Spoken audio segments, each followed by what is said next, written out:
Hey everybody, Rob Maurer here, and today we are going to be talking about a couple of updates on Giga Mexico, some news on Tesla Megapack, UAW negotiations as they have commenced those with the three major automakers in the US, and a couple other items as well. All right, looking at the stock, Tesla today up 1.30% to close at $245.34, while the Nasdaq was up 0.1% on the day, so a little bit of a nice outperformance from Tesla today. All right, first off, we're going to look at the CPI, that driving a lot of the macro movement today. Of course, we started off strong, Tesla and the general market, but faded a little bit throughout the day.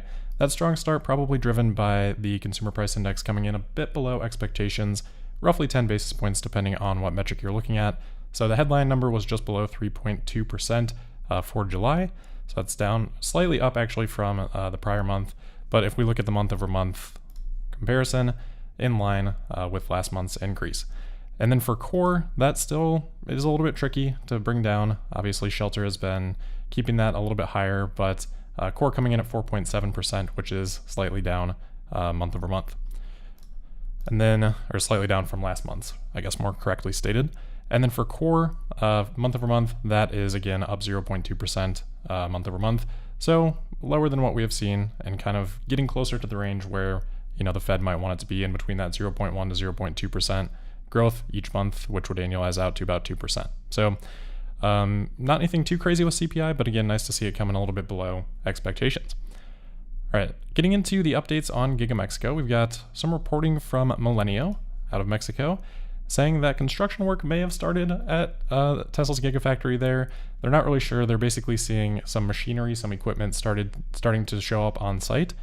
So they say that since this Wednesday, they've seen machinery near the highway right next to Giga Mexico.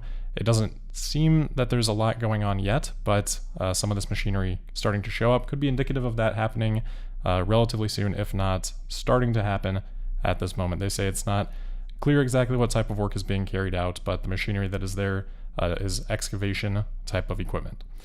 And then we can see here, they've also reported it. They've got a quick video on YouTube, just paused here so we can see the caption. They say that they believe that the construction of the so-called Gigafactory of Tesla has already begun, but again, they're not 100% sure on that. So hopefully, fingers crossed, I think we'll, see a bit of an announcement for when that starts to officially happen, and we'll probably hear a little bit more news, but exciting to see some equipment start to show up.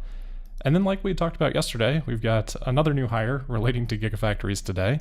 This is Dr. Michael Schmidt, who has, I believe Electric first reporting on this, has been operating as the director of operations for Gigafactories at Tesla for the last 2 months.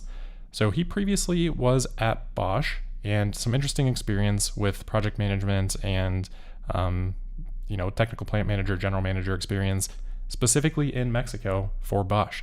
So it looks like Tesla has hired him, for Gigafactory work in general, but you'd have to imagine that with the experience there in Mexico, this would be a great fit for what Tesla is doing with Giga Mexico as well. So a couple of pretty high-level hires over the last couple of months, obviously just noticing them in the last couple of days, but over the last couple of months for Tesla relating to their Gigafactory expansions. So exciting to see that. All right, we've got another update from Fremont. So this is, or I guess from Fremont and Lathrop. This would be, I believe, at Lathrop, but Met God in the Wilderness, who's done these drone flyovers at these facilities for Tesla, spotted a number of Megapacks here. Looks like from this count, 146. I think there may have been a couple others, or a handful more in other areas of the factory, but 146 Megapacks in this photo, which would equate to almost half a gigawatt hour and come to roughly $300 million. I mean, it depends on if they're selling one of these Megapacks to each individual customer, or if this is a bulk order for one company, that'll change the average price. But if you look at the configuration, Design Studio 4 Megapack, you get 146 Megapacks at about 290. If you increase the duration to 4 hours, you would get that down to about 260, I think it was. So roughly that ballpark for the amount of potential revenue that we're seeing here in this parking lot for Tesla, which is always fun. Obviously, these days, Tesla's shipping out multiple batches of these each quarter to get to their multiple gigawatt hour installations each quarter, which is exciting to see, but fun to see them all in the same spots.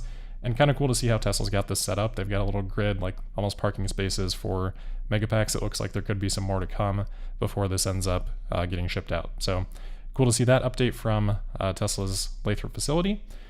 And then we do have an update on NACS. Tesla has licensed NACS to Volex, who will help build more connectors for NACS.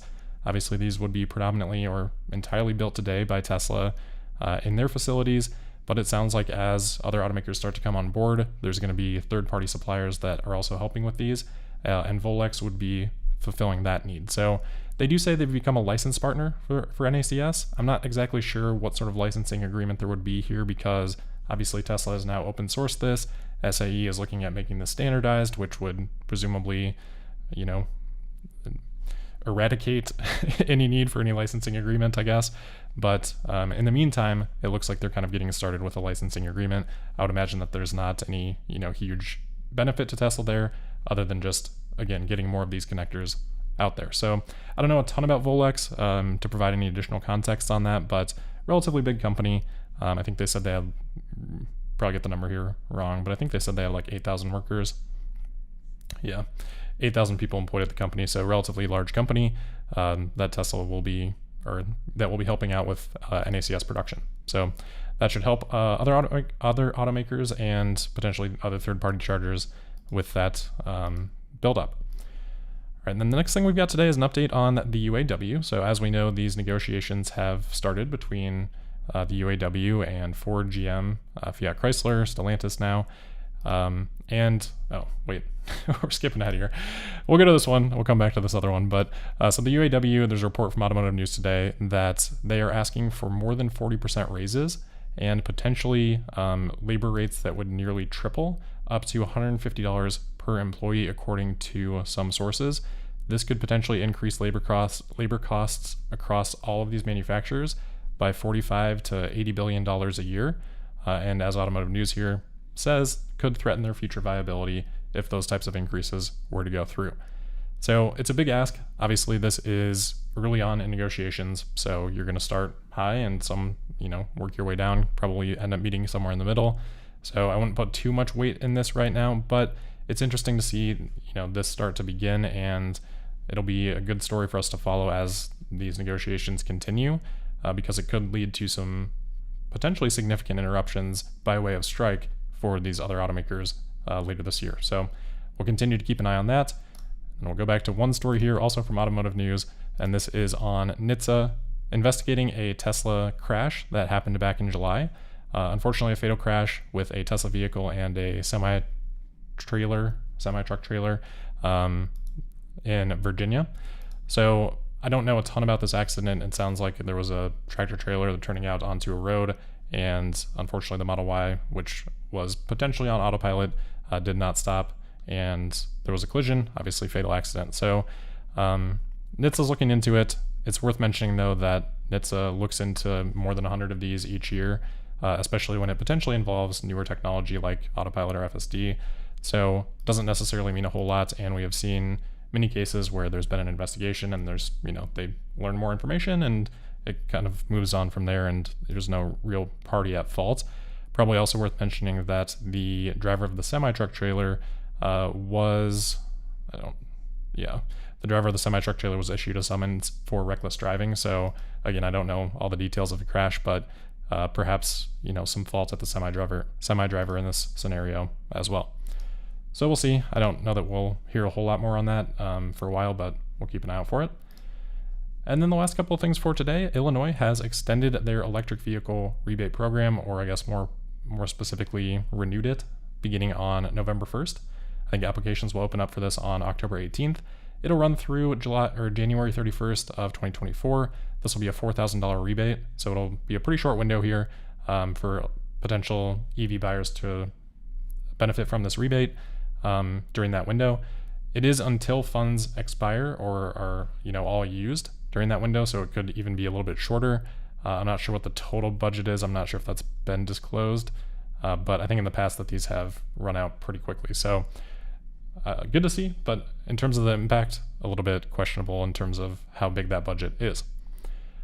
And then moving on, we've got just kind of a quick update on X today. So Linda Yaccarino, Tesla's X's CEO, was on Squawka Street this morning just to kind of talk about where things are at with X right now, with the rebrand, with her time at the company, which is now dated a couple of months. pretty good interview, I would say, if you want to check these out. Unfortunately, CNBC kind of divided them into different clips, but you can just search CNBC Linda Yaccarino and those clips should come up. But she said X is in a really good spot. Talked about just kind of brand safety, the tools that they have added, the progress that they've made on things like hate speech, which obviously get a lot of headlines. But she said, when she worked at NBC Universal for 11 years, Twitter was the number one partner. And by all objective measures, the platform that Twitter is today, or that X is today, is much healthier and safer than it was a year ago. And that they've added new brand safety, new content moderation tools, and things like that to help improve that. She's sort of doing the rounds with CMOs, CEOs, to kind of make these points clear to them. And she said that Coke, Visa, State Farm, they've all returned to the platform. The operational run rate right now for X or Twitter is pretty close to break even. They're starting to hire again. And right now they're in sort of the shift from super cost discipline, which we saw early on in Elon Musk's takeover, now to more of a focus on growth, paired with that hiring. So I would definitely recommend checking out those clips, especially if you haven't heard a whole lot from her. I think she was asked a lot of hard questions and responded really well to those questions. So give us a little bit more insight into both what's going on with X and her position at the company. And then the last item for today, just a quick look at the calendar. So tomorrow we will have the producer price index report in the morning. And then looking ahead to next week, we have a few economic reports. We also have the FOMC meeting minutes as we head into next week. So just wanted to take a quick look at that because I'm going to be off tomorrow. A little bit of the reason that today's episode is a little bit earlier, I am heading to the airport shortly, catch a flight to Seattle, going to hang out with Gally a little bit this weekend. So no episode tomorrow as I'll be doing that, but should be back on Monday. All right, that'll wrap it up for today. As always, thank you for listening. Make sure you're subscribed and signed up for notifications. You can also find me on X at Tesla Podcast. And we'll see you on Monday for the August 14th episode of Tesla Daily. Thank you.